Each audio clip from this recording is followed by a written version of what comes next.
Hello, hello. I am waiting to go live. Getting ready to go live. How y'all doing? Happy Wednesday.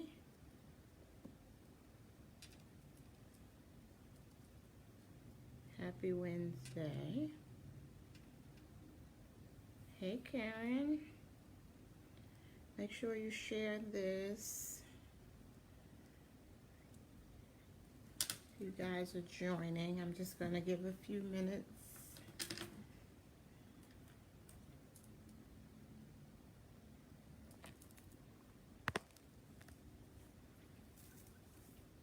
Hey, guys.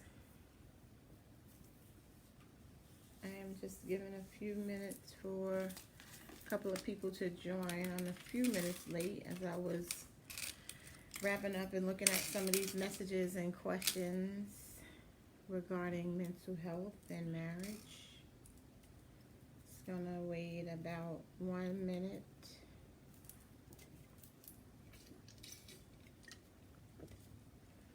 Hey, Tony.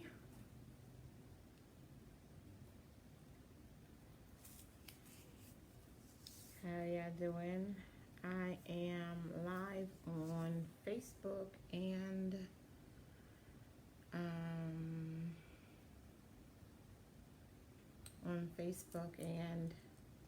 hey Lori, and on Instagram. I am trying to, y'all bear with me for a minute. I'm just trying to give a couple of minutes for some people to join.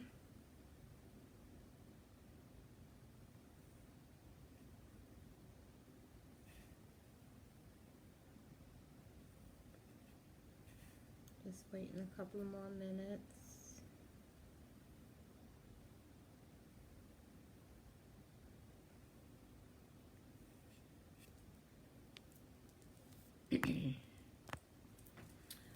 All right, so I'm going to go ahead and get started for lack of, hey Angie, for lack of prolonging it anymore. For those of you that don't know me, I am Sharonda Ford, licensed professional counseling associate in the Charlotte, North Carolina area, and I just wanted to get on and talk about marriage and mental health. So May is Mental Health Awareness Month, and mental health awareness is every day for me, but Mental Health Awareness Month is May, and so I wanted to take a minute and talk about marriage and mental health. And I've had some questions, I had some comments yesterday, Kathy and a couple of people who inboxed me, but I wanted to really just discuss how mental health can affect your marriage. And so I had some comments and some questions relative to mental health and how it affects your marriage, and how unresolved issues can affect your marriage, and how the past or hurt family or hurt issues or relationships or peer relationships can affect your mental health, thus affecting your marriage. And additionally, just some questions and conversations surrounding around physical health, and how physical health will affect your mental health, and how, again, that mental health will affect your marriage. So I think it's important really to be cognizant and be aware of what mental health is, and then also really being cognizant of what your responsibility is as a spouse to your to your spouse. So again, if you're just joining, we're talking about marriage and mental health. And if you would please share this video, like or share it. Want to make sure that we are really getting this information out there. So a couple of points of mental health that I'm going to focus on that really affect your marriage are anxiety, depression, PTSD, and trauma. Those are the four things that I see very, very often here in my practice, within my peer group, all throughout social media. I have the opportunity of working with people who struggle or have opportunities within all four of those areas. And so trauma, oftentimes people feel like they can measure trauma. And I see that a lot in a marriage where there's a comparison of, hey, what he went through or what she went through. And I think it's important for us to be careful of measuring what our level of trauma is. So for me, trauma may be being in a car accident. And for you, trauma may be watching someone be murdered. And it is not fair for me to say, well, for you to say, well, my trauma is that not that traumatic because I was just in an accident, but you watch someone be murdered, and that gives you the right to be more overwhelmed based on your trauma. So we got to be really careful of how we measure trauma and how we compare it, especially within the marriage. One thing that's interesting about the marriage relationship is that we as spouses seem to either take out our frustrations on our spouses or bear the brunt of the frustration from our spouses.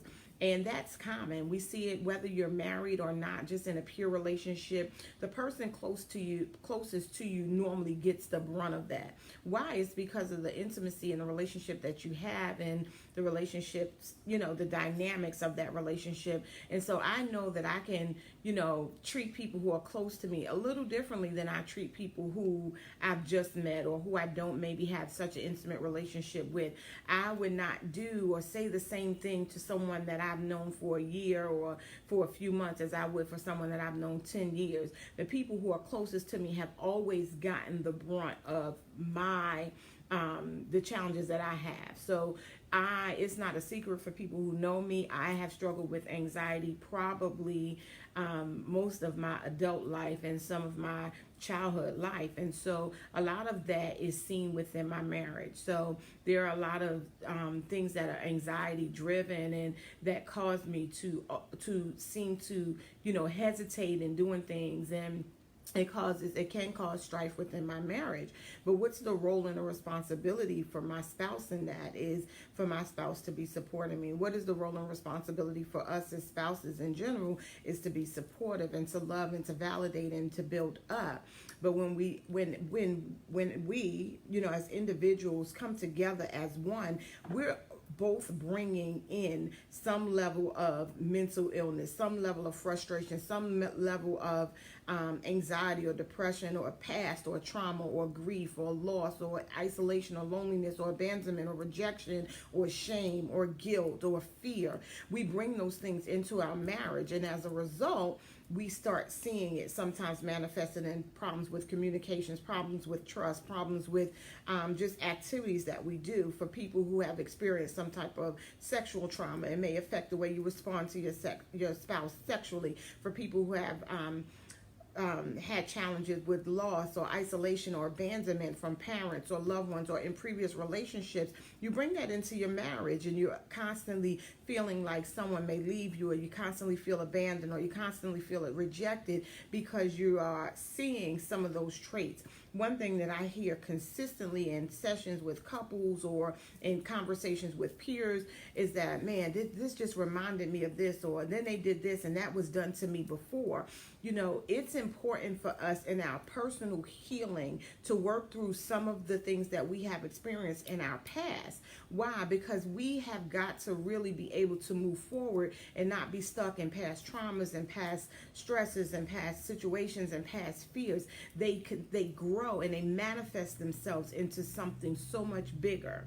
What's the importance of getting help for your mental health? It's important for you to be whole. We say it as a cliche. I've read the book, but it really is a lot of validity to the fact that hurt people do hurt people. Again, it's people closest to you. And so we do see that. We do see that we're taking things out on our spouses. We do see that comfort. If I have a bad day, when I come home, I know Kyrie can handle whatever I give him. Like, I know that if I buck up, he's just like, whatever, right? But everybody's response isn't the same. My response to him and his trauma and whatever he's experienced may not be the same, because I don't have the same level of patience that he has, right? And so for me, sometimes I have to catch myself and be like, girl, you're not the only one going through something. You're not the only one who's experiencing something. You're not the only one who's had trauma. Today is May 8th, so it marks the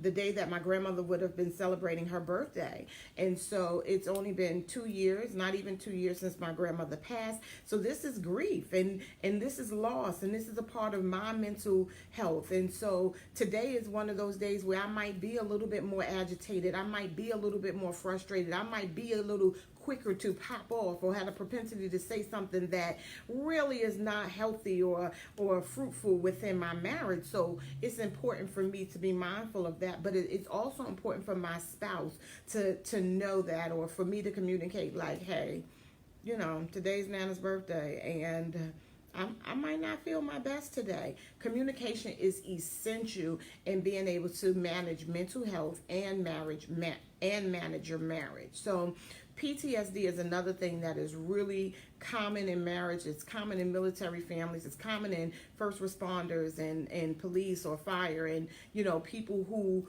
are always on the front line of battle, right? And we see that, we know that they've seen loss and they've seen crime and they've seen different things. And so a lot of times they see that those things are lived out in their marriage, right? And the spouse is always like, well, I can't understand why they don't get over that, or I can't understand why they're still holding on to that. How many times have you asked yourself or your spouse, like, how long are you going to be holding on to that? How much longer are you going to keep that? I mean, how many times are you going to say that, right? You can say it and you can think it, but the reality is that we don't all get over things at the same pace or at the same time. And there is no recipe to how soon you should rebound. There's no recipe to how soon you should be better. So be mindful of the standard that you hold your spouse to, of, man, you should get over this. Man, well, I lost my mother. I lost my mother. I didn't act like that. Well, I lost my father. I didn't act like that. There's something important and critical about not measuring and not comparing with your spouse or with anyone, because we all move and heal and experience things at different levels and at different paces, and none are the same. So be mindful if you are married or you're experiencing or you're dating or dealing with someone that has had that level of trauma or PTSD, that they are dealing with grief, or they are dealing with loss, and they are dealing with stress, high stress jobs. You may be married to someone who's in sales or commission based, and they're coming home frustrated because this was not a good sales month, or this was not a good sales day, or they may be in a commission base where if someone does a return or someone drops a policy, that the money comes out and they're frustrated, and then you're saying to them, man, but let that go, or didn't you see that coming? Like, be mindful of how you respond to your spouse when they are responding to the stuff that they're going through. That's important. It's critical that you are aware and that you're more loving and more caring and more validating. Yes, they're having a bad day, but your role as a spouse is to come up under them, to come up next to them and be like, you know what, man, that was rough. I'm sorry. I'm sad for you with that. And we're going to get over that. We're going to get through that, and not be so quick to be so harsh and judgmental in the thought that, man, you still holding on? Come on, move past that, right? So that's another thing with stress on jobs and finances, and, just always bearing down on the other with the pressures of that. Be real careful with how you respond to that. And finally, the last two I'm going to mention is depression and anxiety. Depression and anxiety are so common in everyday life. It's not just about a marriage. It's about you individually and collectively. I don't know anyone who can say that they've never been depressed or they've never been anxious, right, or worried about something. No, you may not live a lifestyle or of depression or anxiety, but most people have had depressive thoughts or anxious thoughts and worrisome thoughts, and that is common, and it's common within your marriage. It's common within relationships, and you want to be mindful of that. You want to be able to say to your spouse, how can I help you with this? I'm here for you. How, what can I do to help you get better? What can I do to help things get better? And if they say nothing, nothing is okay. How do you respond to your spouse when they don't, when they're not getting help? You pray for them. You be there for them. You listen to them. You do not add to it. You don't want to be a part of the problem. You want to be a part of the solution. You want to realize that, hey, everybody is not in the same place at the same time. If your spouse is not ready to get help, your spouse is not ready to get help.